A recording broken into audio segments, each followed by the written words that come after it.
السلام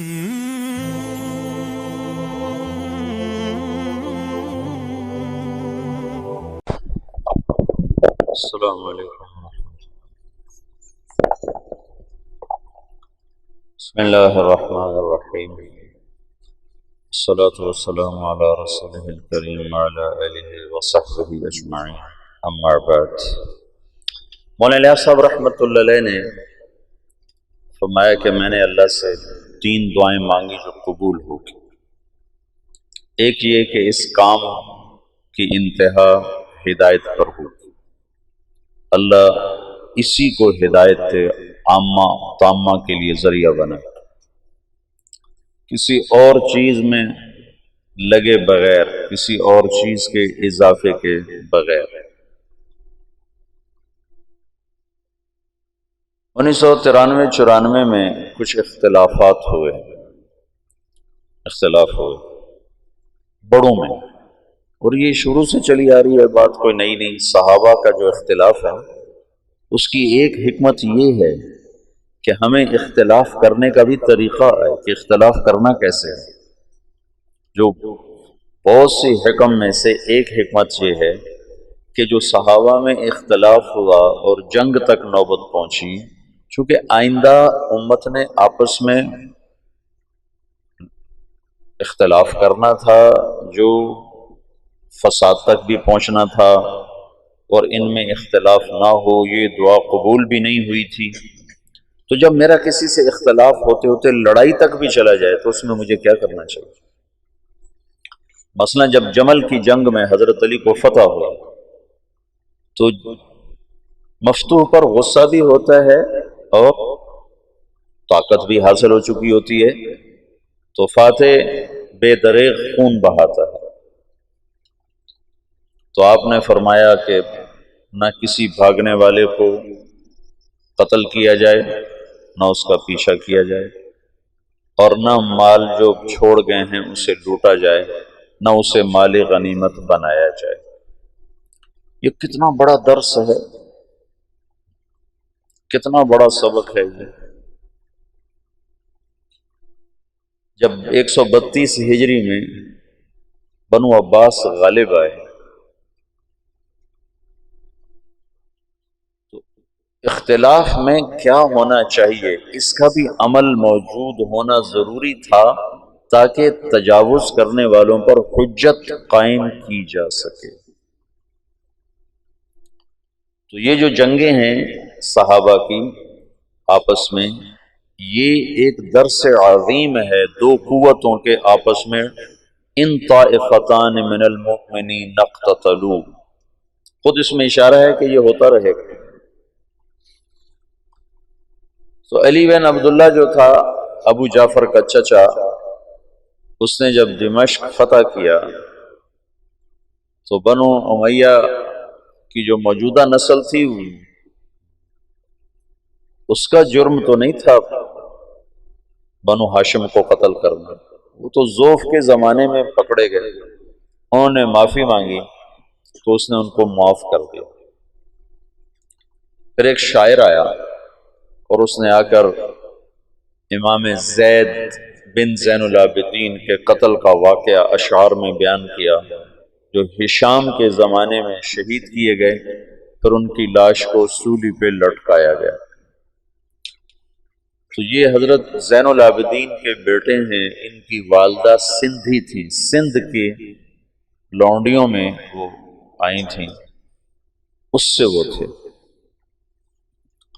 تو جو زیدی شیعہ ہیں جو یمن میں ہیں، وہ امام زید کے پیروکار ہیں، وہ صحابہ کو برا نہیں کہتے، اور اہل سنت والجماعت کے قریب ترین ہیں، قریب ترین، زیادہ سے زیادہ ان پر فسق کا حکم لگتا ہے یا مبتدع بعض چیزوں۔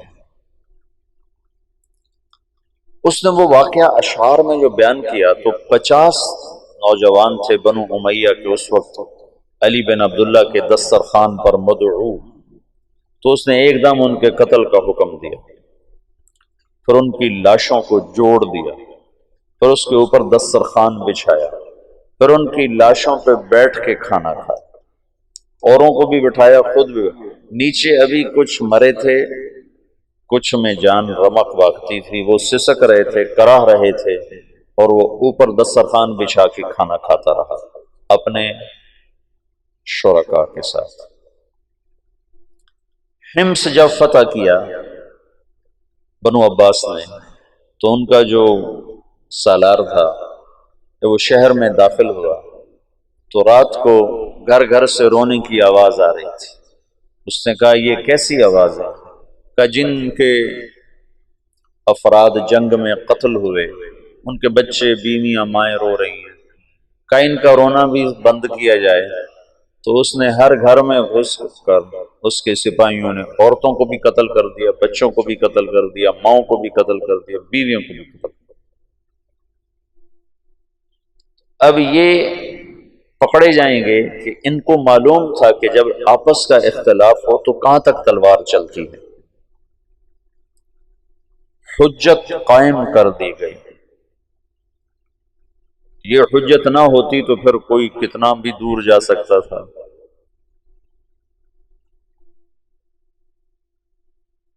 تو جب اختلاف ہوا 1993 میں تو مجھے ڈر لگا، وہ اتنا شدت اختیار کر گیا کہ مجھے ڈر لگا کہ شاید مولانا الیاس صاحب کی دعا کی قبولیت ہے کہ نہیں ہے کہ نہیں ہے۔ لیکن اللہ نے اس فتنے کو ایسے ختم فرمایا، وہ دعوت کی محنت کو پھر ایسے اٹھایا کہ جیسے اختلاف ہوا ہی نہیں تھا۔ دوسری دعا یہ مانگی کہ اس کی شکل کوئی نہ تبدیل کر سکے، جو کرنا چاہے گا نہیں کر سکے گا، یہ اسی شکل کے ساتھ چلے۔ کل بات میں نے کی تھی کہ کچھ اوامر اپنی شکل کے ساتھ منسوس ہیں اور کچھ اپنی ذات کے ساتھ منسوس ہیں، شکل کے ساتھ نہیں۔ جیسے فَاسْأَلُوا أَهْلَ الذِّكْرِ إِن كُنتُمْ لَا تَعْلَمُونَ وَتَعَاوَنُوا عَلَى الْبِرِّ وَالتَّقْوَى وَلَا تَعَاوَنُوا عَلَى الْإِثْمِ وَالْعُدْوَانِ، اور ایسے بے شمار۔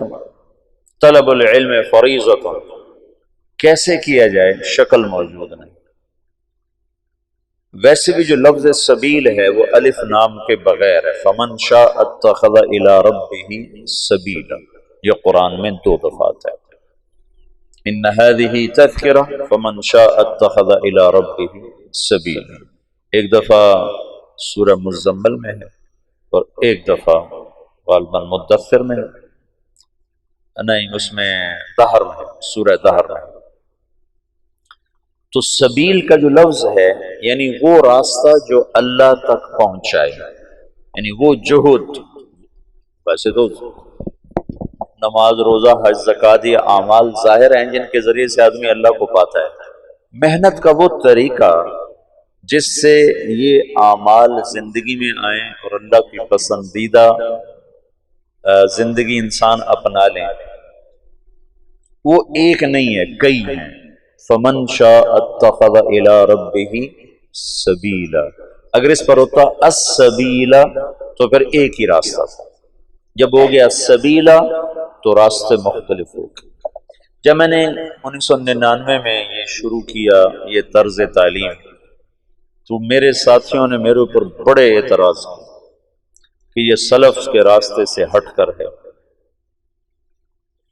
تو میں نے ان سے کہا، اللہ کے نبی نے کہا ہے من سلک طریقا یلتمس فیہ علما، تم طریق پر الف لام لگا دو تو پھر ایک ہی راستہ ہے، اور اگر شارع نے خود الف لام نہیں لگایا تو یہ اس بات کی طرف اشارہ ہے کہ علم لینے کے لیے ایک راستہ نہیں ہے، بے شمار راستہ۔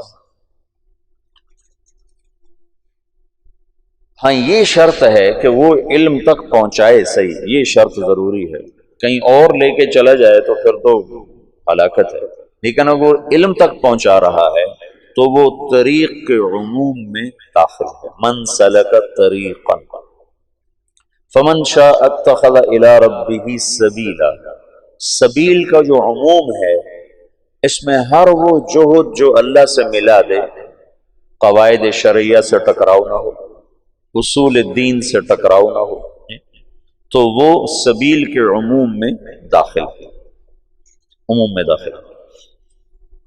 چونکہ یہاں اجتہاد چلے گا، اجتہاد و استنباط پھر نتیجے کے ساتھ مربوط ہوتا ہے کہ اگر وہ نتیجہ دے رہا ہے جس کے لیے یہ اجتہاد کیا گیا تو اس کا مطلب ہے یہ صحیح ہے۔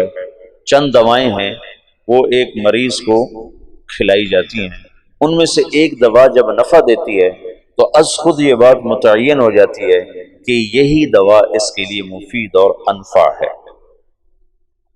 سبیل کا جو عموم ہے اس نے سارے طرق جو اللہ کی طرف پہنچاتے ہیں لَنَهْدِيَنَّهُمْ سُبُلَنَا، ان کا اثبات کر دیا کہ یہ سب راستے۔ ان تمام سبل میں اللہ نے اپنے نبی سے کہا کہ ان سے کہو ایک سبیل میرا ہے، سبیل نکرہ ہے لیکن اس میں ایک سبیل میرا ہے، وہ تیرا ہونے کی وجہ سے اوروں سے خود بخود ممتاز ہو گیا۔ قُلْ هَذِهِ سَبِيلِي، هَذِهِ انگلی رکھو، انگلی رکھو، دل کا نہ کرو، هَذِهِ کے ساتھ، اس میں اشارہ قریب کا ہے نا، هَذِهِ انگلی رکھنے سے متعین ہو گیا کہ یہ سبیلی کیا ہے، ادعو الی اللہ، میں اللہ کی طرف بلاتا ہوں۔ ہذہ کلمہ تانیث ہے، اشارہ ہے کہ تبلیغ کا کام الفت و محبت کا ہے، سختی کا نہیں، مناظرے کا نہیں، تحکم کا نہیں، تجبر کا نہیں۔ جیسے تانیث کو، انثى کو، عورت کو محبت سے لیا جائے تو وہ سب کچھ فدا کر دیتی ہے، اور تم فتوے سنا کے بیویوں کو لینا چاہو گے تو اپنا گھر توڑ بیٹھو گے۔ اگر ہم خامند بن کے دکھاؤ گے کہ ہم خامند ہیں، شریعت یوں کہتی ہے، سجدہ ہوتا تو صرف مجھے ہوتا، تو پھر تم اپنی بیویوں کو باغی بنا دو گے۔ اور اگر محبت کے راستے سے لوگے تو سب کچھ قربان۔ تو ذکر و انثیٰ اس میں برابر ہے، لیکن مرد پھر بھی کچھ سختی برداشت کر جاتے ہیں۔ عورت کا مزاج بہت نازک ہوتا ہے، وہ ذرا بھی سختی برداشت نہیں کر سکتی۔ تو ہذہ میں اشارہ ہے کہ یہ کام الفت و محبت سے چلتا ہے، یہ ڈنڈے سے نہیں چلتا ہے۔ پھر ہذہ سبیلی میں ایک خبر کے ساتھ اظہار فخر بھی ہے کہ اگر تمہیں اپنے راستوں پر فخر ہے تو ہذہ سبیلی، میرا بھی یہ راستہ ہے، یہ میرا راستہ ہے، یہ میرا راستہ ہے۔ سمجھ لو، اس میں لہجے میں اٹھانا ہے۔ جیسے بڑی گاڑی والا کہتا ہے یہ میری گاڑی ہے، میں ایک مثال دیا کرتا ہوں، یہ میری گاڑی ہے۔ تمہارے کئیوں کے پاس سائیکل ہیں، تم کہتے ہو یہ میرا سائیکل ہے، کہتے ہو؟ تم تو ویسے ہی تواضع میں مر جاتے ہو کہ بھائی سائیکل ہے، سائیکل، چہرے پر بھی تواضع آ جاتی ہے۔ ہذہ سبیلی، اس میں ایک اظہار فخر ہے کہ کہو میرے نبی یہ ہے میرا راستہ، ادعو الی اللہ۔ تو سبل سبیلہ میں ایک سبیل اللہ کے نبی کا ہو گیا تو اپنے آپ ممتاز ہو گیا، اپنے آپ اونچا ہو گیا۔ علی بصیرت، اس راستے کی سواری کیا ہے؟ بصیرت، پیسہ نہیں، ڈگری نہیں، سند نہیں، بصیرت، شکل و صورت نہیں، بصیرت۔ بصیرت صفات کے مجموعے کا نام ہے، اس کا کوئی ایک مطلب نہیں کہا جا سکتا۔ بیگ اٹھا لو، بھائی بیگ ہے، کہتے بھائی بیگ اٹھا لو، تو خالی بیگ مراد ہے یا اس میں چیزیں بھی ہیں؟ خالی بیگ کو لے کر کیا کرو گے چلے میں؟ بھائی ایک بیگ بھی ساتھ لے لو، ہم کہتے ہیں بھائی ایک بیگ لے لو، تو بیگ سے مراد ہے کہ خالی بیگ اٹھا کے چل پڑو۔ بیگ کے لفظ میں ساری چیزیں آ گئیں خالی بیگ کہنے سے۔ بصیرت یہ 6 نمبر کا مجموعہ بصیرت، یہ 6 صفات اور جتنی صفات ایمان ہیں ان سب کے مجموعے پر بصیرت کا لفظ میرے خیال میں آنا چاہیے۔ علی بصیرت، کہ اس راہ کا جو مسافر ہے اس کی سواری پیسہ نہیں، ڈگری نہیں، اس کی سواری صفات ایمان ہے۔ پھر یا رسول اللہ آپ اکیلے ہو کر؟ نہیں، اکیلے نہیں، امت کو شریک کرنے کے لیے آنا کا اضافہ ہے۔ آنا جیسے ریلوے انجن آ کر ڈبوں کو پکڑتا ہے، اس میں ایک ہک لگا ہوتا ہے، وہ آ کر ایسے ڈبوں میں فٹ ہوتا ہے اور سارے ڈبوں کو کھینچ کے کراچی لے جاتا ہے۔ تو یہ انا وہ حک ہے جو ایسے آ کے پوری امت کے ڈبوں میں پھنسا ہے، وَمَنِ اتَّبَعَنِي، جو میرے اتباع ہیں، اور جو یہ کہتے ہیں ہم اتباع محمد صلی اللہ علیہ وسلم ہیں، ان کا کام بھی دعوت الی اللہ ہے۔ وَمَنِ اتَّبَعَنِي، اکیلا نہیں ہوں، میرے ساتھ میری امت شریک۔ وَسُبْحَانَ اللَّہ، پہلے اللہ یہاں لے گیا داعی کو، یہاں دعوت جیسا کام ہی کوئی، دعوت جیسی جہد ہی کوئی، کہ یہ نبیوں کا اور نبیوں میں آخری نبی کا بطور فخر و تباہی یتباہا بہی، یتباہا بہی، بطور تشکر اور تفاخر ہے کہ اللہ نے مجھے یہ عزت والا کام دیا ہے، تو کہیں میں بھی اپنے آپ میں عجب میں مبتلا نہ ہو جاؤں، تو وَسُبْحَانَ اللَّہ، وَسُبْحَانَ اللَّہ۔ سبحان اللہ کا مطلب کیا ہے کہ یا اللہ تیری طرف بلانے کا حق کون ادا کر سکتا؟ تو سبوح قدوس، میں عبد ضعیف، میں تیری تقدیس و تحمید و تحلیل و تکبیر اور تیری طرف بلانے کا حق میں کہاں ادا کر سکتا ہوں؟ وَسُبْحَانَ اللَّہ، اللہ کی تنزیہ اور اپنا اعتراف تقصیر کہ اللہ میں مقصر ہوں، میں معترف ہوں۔ ابوء لک بنعمتک علی و ابوء بذنبی، وسبحان اللہ، کہ میں بڑا نہیں ہوں، کام بہت بڑا ہے اور میں اس کا حق ادا نہیں کر سکتا، اور اس جہد کی ادائیگی میں کس مقام پر کھڑا ہوں؟ وما انا من المشرکین، میں 33 نمبر پر کھڑا ہوں، 33 نمبر۔ آپ میں پاس والا کتنے نمبر کو ہوتا ہے؟ کم رقم 40۔ جو لڑکا 40 نمبر لیتا ہے وہ کوئی زیادہ خوش نہیں ہوتا ہے، نہ ہی اس کے استاد اس پہ خوش ہوتے ہیں، نہ وہ اپنی ذات میں خوش ہوتا ہے، نہ اس کے ساتھیوں میں وہ کوئی قابل فخر ہوتا ہے۔ ہمارے اسکولوں میں 33 نمبر ہوتے ہیں، 33 نمبر والا ایسا پاس ہوتا ہے کہ اسے پاس ہونے کی مبارک ہی نہیں دے سکتا، وہ مبارک ہو آپ پاس ہو، کہتا جی کی پاس ہے، بس ایم ہی ہو گیا۔ نہ اس کو خوشی ہوتی ہے کہ میں پاس ہوا ہوں، اور نہ اس کے اہل کو خوشی ہوتی ہے کہ ہمارا بچہ پاس ہو گیا ہے، لیکن فیل ہونے کا عیب اسے نہیں دیا جا سکتا، فیل ہونے کا تانا اسے نہیں دیا جا سکتا، فیل ہونے کا عیب اس پر نہیں لگایا جا سکتا۔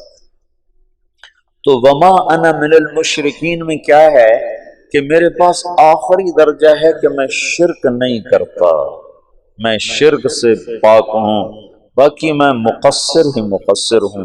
یہ آخری دو جملے بہت خوبصورت انداز میں یوں برابر کر دیتے ہیں۔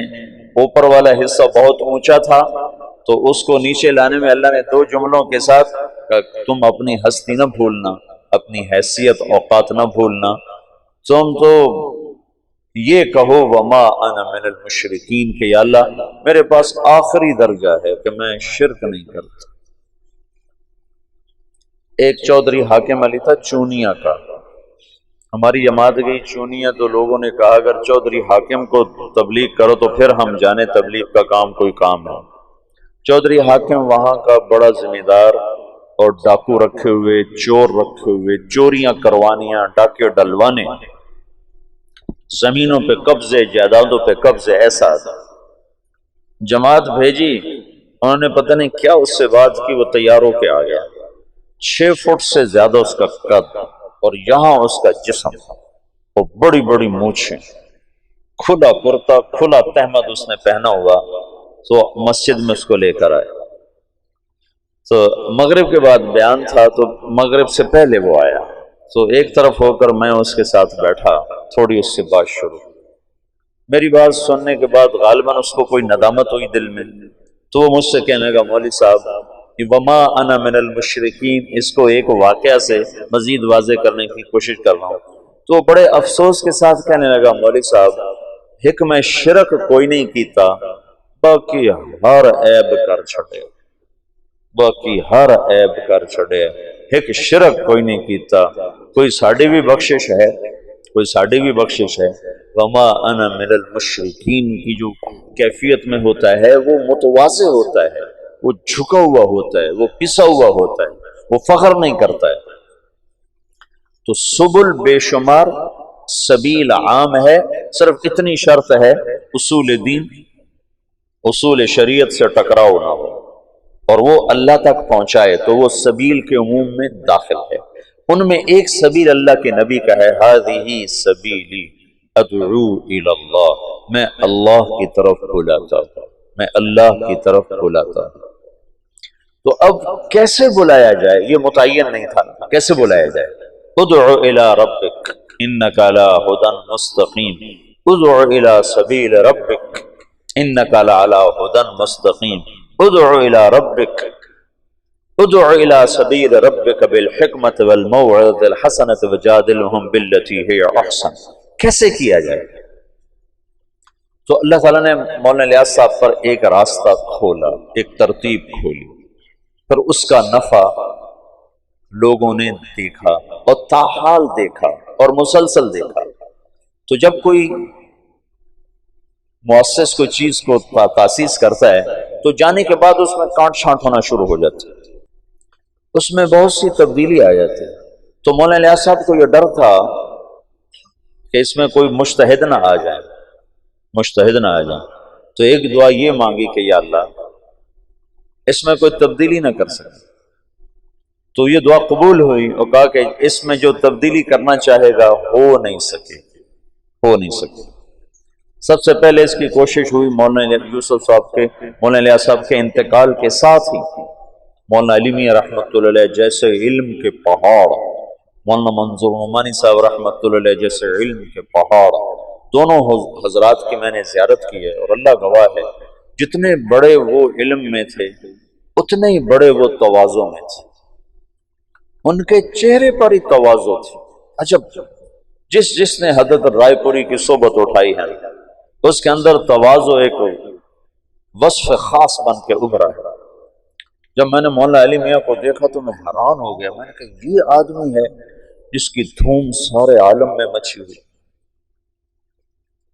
اگر مجھے کوئی بتاتا نہیں کہ یہ ہیں ابو الحسن علی تو میں کہتا ہے کوئی باہر سے دکاندار اٹھ کے آیا بیٹھا ہے کمرے میں۔ اتنا مطلب چہرے پر ہی ایسی تواضع، ایک آنکھ ان کی ضائع ہو گئی تھی پڑھ کے۔ تو یہ اتنے بڑے لوگ تھے اور مولانا یوسف صاحب رحمۃ اللہ ان کے مقابلے میں بہت چھوٹے تھے، عمر کے لحاظ سے نہیں، علم کے لحاظ سے۔ تو ان دونوں حضرات نے کہا یوں ہونا چاہیے، یوں ہونا چاہیے، یوں ہونا چاہیے۔ جہاں مولانا الیاس صاحب چھوڑ کر گئے ویسے ہی چلے گئے۔ تو یہ حضرات الگ ہو گئے، ان کے الگ ہونے پر لکھنؤ میں کام رک گیا ایک عرصے کے لیے۔ تو ان حضرات نے منع کر دیا، نظام الدین خط لکھ دیا کہ یہاں جماعتیں نہ بھیجیں، ہم خود جماعتیں بھیجیں۔ پھر میں نے کل آپ کو سارا بتایا تھا، یاد ہے نا؟ مولانا عبدالباری ندوی کی بات بتائی گئی، یوسف کی بات چل رہی ہے، ہماری کیوں نہیں چل رہی؟ تو مولانا منظور نعمانی نے تو پھر واپسی کر لیا، رجوع کر لیا اور تائید بھی، اور اپنی تصانیف میں بھی اس کا تذکرہ کیا۔ اپنے یہاں تشریف لائے تھے، یہ جو کچہری بازار کی مسجد میں تشریف لائے اور بیان کیا۔ اس بیان میں لانے والے تھے ان کو جماعت اسلامی والے مفتی صحیح الدین کاکا خیل رحمۃ اللہ علیہ، بڑے نیک بزرگ تھے یہاں، یہ جو ہماری کچہری بازار کی مسجد ہے، جماعت اسلامی کے بڑے سرگرم آدمی تھے، بہت بہت بہت نیک آدمی، وہ لائے تھے۔ تو انہوں نے سارا بیان تبلیغ پہ کیا، سارا بیان، کہ بھائی میں نے تو نماز بھی تبلیغی جماعت سے سیکھی۔ میں آج تک بھول نہیں سکتا کہ منظور نعمانی کہہ رہا ہے بھائی میں نے تو نماز بھی تبلیغ والوں سے سیکھی۔ میں التحیات للہ والصلوات والطیبات السلام علیک ایھا النبی ورحمۃ اللہ وبرکاتہ پڑھا کرتا تھا۔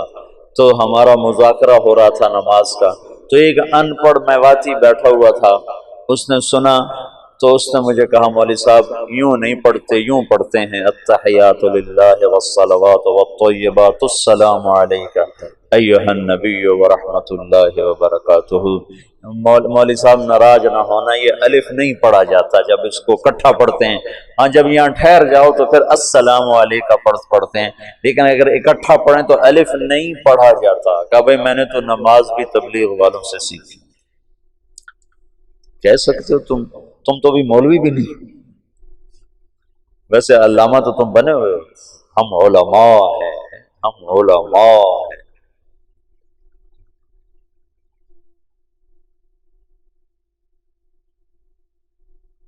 کہ بھائی میں نے تو نماز بھی تبلیغی جماعت میں سیکھی، انہوں نے مجھے التحیات پڑھنے سکھائی، ان کا رجوع ہو گیا تھا۔ لیکن مولا علی میں رحمت اللہ علیہ بعد میں زبانی تو تعریف توصیف کے کلمات فرماتے تھے، لیکن کسی کتاب میں انہوں نے کوئی اشارہ نہیں کیا، اور وہ جب انہوں نے بیرون ملک میں تبلیغ کے اثرات دیکھے تو پھر جا کر ان کا دل نرم ہوا۔ اچھا وہ تو خارجی حیثیت تھی۔ 1996 97 98 میں تبلیغ کے روح رواں لوگوں نے تبلیغ کے نظام کو بدلنے کی کوشش کی۔ روح رواں جن پر تبلیغ گھوم رہی تھی، جو وہ اور تبلیغ ایک ذات بن جائیں، ان لوگوں نے اس کو بدلنے کی کوشش کی اور سارا زور لگا دیا۔ تو پھر مجھے مولانا الیاس صاحب کی یہ بات یاد آئی کہ یہ کام میں کوئی تبدیلی کرنا چاہے گا تو ہو نہیں سکے گی۔ تو میں نے کہا اب تو ہو رہی ہے، اب تو امیر کارواں خود کر رہا ہے، اب کیسے نہیں ہوگی؟ اوہو، لیکن جیسے سپرنگ ہوتا ہے نا، اس کو جتنا کھینچو جب چھوڑو تو پھر واپس اپنی جگہ پہ چلا جاتا۔ تو کو 5-6 سال 96 97 98 99 2000 5 برس مسلسل پورا زور لگا کہ اس میں کچھ تبدیلی کی جائے، اجتہاد کیا جائے، یہ ٹھیک نہیں، یہ ٹھیک نہیں، یہ کیوں جائے، یہ کیا جائے، یہ کیا جائے، اور کرنے والے اعلیٰ سطح کے لوگ۔ تو وہ اس بندے الیاس کی دعا قبول تھی، اس کو اللہ نے اسی نہج پر رکھا کہ وہی گشت ہے، وہی تعلیم ہے، وہی بیان ہے۔ اور تیسرا یہ فرمایا، وجہ اس کی یہ ہے کہ جب تک اللہ تعالی کی طرف سے نفع کی شکلیں قائم ہوتی رہتی ہیں تو انہی کو بڑھایا جاتا ہے۔ نظام الدین سہالوی صاحب کا انتقال ہوا تھا 1747 میں، 1747۔ ہم نے بہت کچھ بدلا، لیکن ابھی بھی زیادہ انہی کی صرف ابتدائی عربی کا نصاب بدلا ہے، قدوری نظام الدین سہالوی کی تجویز کردہ ہے، اور ہدایہ نظام الدین سہالوی کی تجویز کردہ ہے، اور اوپر والی اصول فقہ، اصول حدیث کی کتابیں ساری ان کی تجویز کردہ ہیں، اور یہ احادیث کی کتابیں ساری انہی کی تجویز کردہ ہیں۔ 1747 1847 1947 2010 کوئی 250 برس گزر چکے ہیں۔ اس شخص کی تجویز کو اللہ نے پسند کیا اور اسی پر بنیاد بنتی جا رہی ہے۔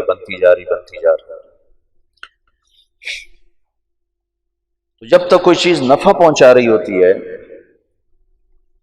تو اللہ تعالیٰ اس کو باقی رکھتا ہے، کیونکہ دین کو اللہ نے باقی رکھنا ہے، اور جب اس کے نفع گھٹنا شروع ہوتا ہے تو از خود اس میں تبدیلی آنی شروع ہو جاتی ہے۔ تو مولانا الیاس صاحب نے اللہ سے یہ مانگا، اللہ نے ان کو دیا۔ تیسری بات یہ تھی جو مخالفت کرے گا ہلاک ہو جائے گا، جان بوجھ کر جو مخالفت کرے گا اللہ اس کے ٹکڑے ٹکڑے کر دے، یہ کہا اس کے ٹکڑے ٹکڑے کر دے۔ ایک دلیل کی وجہ سے مخالفت کر دے، وہ تو کوئی کتنی بڑی فتویٰ دے دے پھر بھی اس کو ہم معذور سمجھیں گے کہ دلیل سے بات کر رہا ہے، لیکن جاننے کے بعد کوئی مخالفت کرے گا تو اللہ اسے ہلاک کر دے گا۔ تو یہ کتنا بے جان سا گشت نظر آتا ہے تمہارا۔ ایسے ہی ہر مسجد کا حال ہے، تبلیغ والے 50، گشت کرنے والے 5، اور تبلیغ کا متعارف 2000 اور بیٹھنے والے بیان میں 20۔ یہ آپ سارے فیصل آباد میں جاؤ، آپ کو ہر مسجد میں گشت نظر آئیں گے، تھکے ہوئے مرے ہوئے بولنے والے بول رہے ہوتے ہیں کہ جلدی سے کہیں کل بولو کون کون تیار، چونکہ آگے بیٹھنے والے جو سارے مراقبے میں بیٹھے ہوتے ہیں تو بیچارہ بولنے والا کیا بولے، سارے جو سر جھکا کے بیٹھے ہوتے ہیں تو بولنے والے کی ویسے ہی ہمت ختم ہو جاتی ہے۔ تو دیکھنے میں یوں نظر آتا ہے کہ یہ کیا مرے مرے گشت ہے، اس سے تو کچھ بھی نہیں ہونا چاہیے، لیکن جب اجتماع ہوتا ہے تو لوگ کہاں سے آ جاتے ہیں؟ جب ہم دنیا میں پھرتے ہیں تو وہاں اس کے اثرات کیسے نظر آ جاتے ہیں؟ ساری دنیا میں یہاں یہ پیچھے عصر کے بعد چل رہا تھا، 3 نوجوان آئے، میں نے کہا کہاں سے آئے ہو؟ کہا جی ہم اسپین سے آئے ہیں۔ میں یہ سمجھا یہ اسپین سے آئے ہیں، اسپین، یہ ہسپانیہ، اٹلی کی، یہ فرانس کے ساتھ۔ تو مجھے یہ، میں نے کہا پاکستان میں کہاں کا ہوگا؟ جو گجرات ہے۔ تو میں یہ سمجھا کہ یہ ان پڑھ لوگ ہیں، مزدور، تو اسپین کو اسپینے کہہ رہے ہیں، پنجاب میں اسپینے چو آئے ہیں، اسپینے چو۔ جس میں میں ناروے گیا تو ایک ہماری وہاں رشتے، میرے ماموں کی بیٹی رہتی ہے، تو کہنے لگی ویکھیا ساڈا ناروا، میں کہا ویکھ لیا ناروا ویکھیا ساڈا ناروا، میں کہا ویکھ لیا تیرا ناروا۔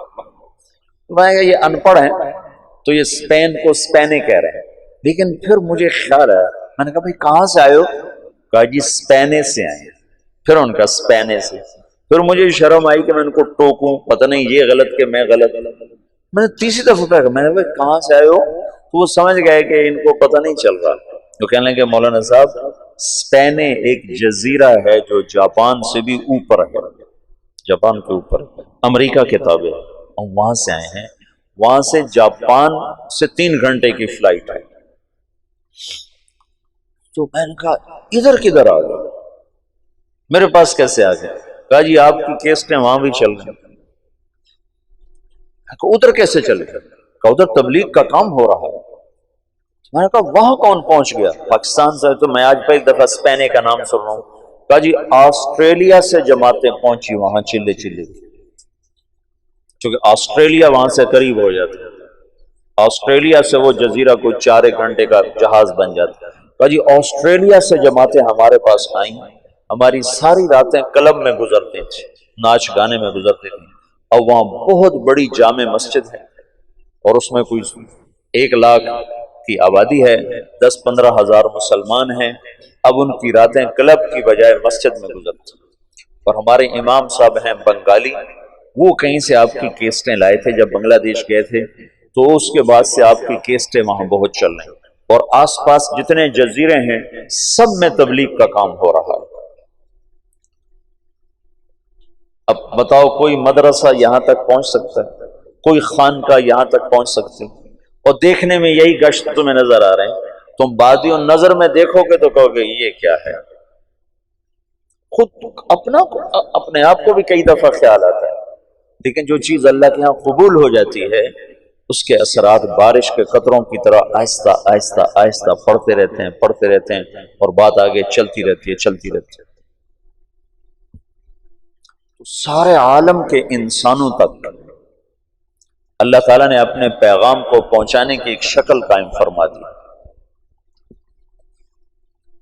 تو میرا یہ جی چاہتا ہے کہ تم انشراح صدر کے ساتھ اس میں چلو، تو یہ صفات کو سیکھنے کی محنت ہے۔ اگر تو تبلیغ کا کام صرف تقریر کی محنت ہو پھر تو تم میں سے کسی کو جانے کی ضرورت نہیں، اگر معلومات کی محنت ہو پھر بھی تمہیں جانے کی ضرورت نہیں، کہ تمہیں تبلیغی معلومات ساری حاصل ہیں، تم 6 نمبر پر تقریر کر سکتے ہو، تم بعض بچے بہت اچھی کر سکتے ہوں، لیکن یہ ان 6 صفات کو اندر اتارنے کی اور پورے عالم میں پہنچانے کی محنت ہے۔ اور ابھی پاکستان میں بھی ایک بے بہا خلقت ایسی پڑی ہے جو تبلیغ کے کام سے ناآشنا ہے، جنہیں پتہ ہی کوئی نہیں تبلیغ کیا کام ہے۔ اور سارا عالم تو پھر سارا عالم ہے، یہ ایک رخ۔ دوسرا رخ میری ذات سے متعلق ہے کہ میں خود ان ایمانی صفات میں آگے بڑھنا چاہتا ہوں۔ صرف میں تقریر کے لیے یقین کی کلمے کی بات کرنا تقریراً نہیں ہے، قلباً چاہتا ہوں، نماز پہ صرف بولنا نہیں ہے، نماز پڑھنا چاہتا ہوں۔ علم پہ صرف تقریر نہیں ہے، علم کا تاثر چاہتا ہوں۔ ذکر پہ صرف بیان نہیں ہے، میں ذاکر بننا چاہتا ہوں۔ اخلاق پہ صرف گفتگو نہیں ہے، میں اخلاق والا بننا چاہتا ہوں۔ اخلاص کے صرف نقطے بیان کرنا نہیں ہے، میں مخلص بننا چاہتا ہوں۔ تبلیغ کی صرف قرآن و حدیث سے دلیل دینا نہیں ہے، میں تبلیغ والا بننا چاہتا ہوں۔ مولانا الیاس صاحب فرماتے تھے میں اس کام سے دو باتیں چاہتا ہوں، ایک اندر ایک باہر۔ اندر یہ چاہتا ہوں کہ اللہ پر مر مٹنے کے سوا ہر جذبہ ختم ہو جائے، اور باہر یہ چاہتا ہوں کہ اللہ کے نام کو لے کر دنیا کے آخری کنارے تک پہنچنے کی شکلیں قائم کی جائیں۔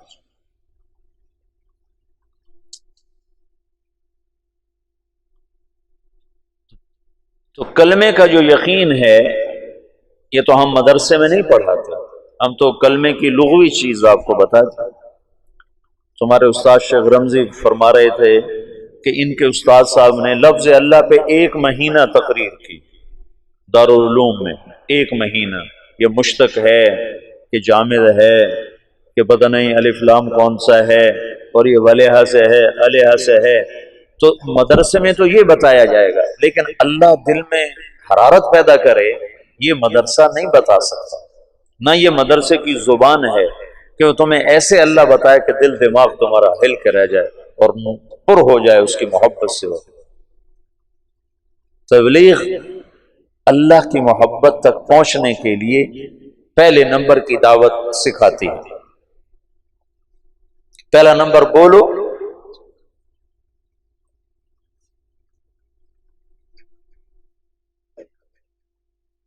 بولنے میں تم انتظار کرو کہ میرا بیان رکھا جائے، اور میں تمہیں بار بار کہہ رہا ہوں بیان کے شوقین نہ بننا ورنہ مجھے بدنام کرو گے۔ میں پہلے بدنام ہوں تبلیغ میں، تم اور نہ مجھے بدنام کرنا کہ تم بیان کے لیے آگے آگے ہو جاؤ کہ میرا بیان رکھو، میرا بیان، پیچھے پیچھے رہو، پیچھے پیچھے رہو۔ طے ہو جائے کرو، نہ ہو تو کوشش نہ کرو کہ میرا بیان ہو۔ ہاں انفرادی دعوت سارا دن دو۔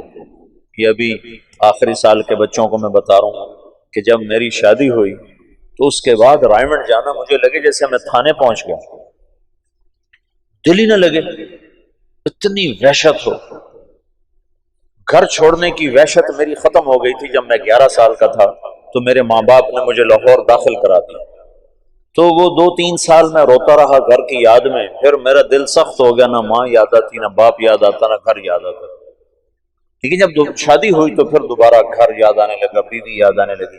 تو میں جب فیصل آباد سے رائے منڈ جاتا تھا تو میں اپنا علاج کرتا تھا، اپنا علاج میں مسجد میں چلا جاتا، اور میرا دل نہیں کر رہا ہوتا تھا میں کسی سے بات کروں، اور میرا دل نہیں کر رہا ہوتا تھا کہ میں کسی کے ساتھ بیٹھ جاؤں، لیکن میں زبردستی اپنے آپ کو مسجد میں لے جاتا۔ اس وقت میں اتنا مشہور نہیں تھا تو مجھے بیٹھنا کوئی مشکل نہیں تھا، تو میں کسی کونے میں بیٹھ کر ایک آدمی کو پاس بٹھا کر اس کو دعوت دینا شروع کر دیتا، پھر وہ اٹھا، پھر دوسرے کو اس دعوت دینا، وہ اٹھا، میں کوئی 2-2.5 گھنٹے دعوت دیتا تھا، تو میرے دل پر جتنا گھر کا تاثر ہوتا تھا وہ ظاہر ہو جاتا تھا۔ پہلے نمبر میں یہ موضوع ہے کہ میں اپنا یقین بدلنا چاہتا ہوں، یقین بدلنا ہے، صرف تقریر کرنا نہیں، یقین بدلنا ہے۔ یقین مثل خلیل آتش نشینی، یقین اللہ مستی خود گزینی، سنے تہذیب حاضر کے گرفتار، غلامی سے بتر ہے بے یقین۔ یقین بدلنا ہے تو اس کو سنو سناؤ، سنو سناؤ۔ جب بیان ہو تو بیان بھی کر دو، لیکن بیان کی تمنا نہ کرو، خدمت کی تمنا کرو گا، جو مجھے لگاؤ خدمت، چاہے روز لگاؤ۔ جب میں ایسا مشہور نہیں تھا تو میں خدمت کرتا تھا، عمومی گشت میں ضرور جاتا تھا، جب تک لوگوں نے مجھے تنگ کرنا نہیں شروع کیا میں عمومی گشت میں نے نہیں چھوڑا۔ وہ پھر یوں ہونے لگا کہ میں گشت میں نکلتا تو 50 آدمی صرف مجھے دیکھنے کے لیے ساتھ چل پڑتے تھے، تو پھر مجھے مجبوراً عمومی گشت چھوڑنا پڑا، ورنہ میں نے گشت نہیں چھوڑا۔ تبلیغ کا کام بولنے میں جلدی آ جاتا ہے، کرنے میں جلدی آ جاتا ہے، کرنے میں جلدی آ جاتی ہے۔ تو لوگ سمجھتے ہیں ہمیں تبلیغ آ گئی ہے، مرتے دم تک جاہل بنا کے سن، اور محنت کرو، کوشش کرو۔ یہ میرے ساتھ چلے میں تھے مدرسے کے بچے، ایک احترام تھا، اور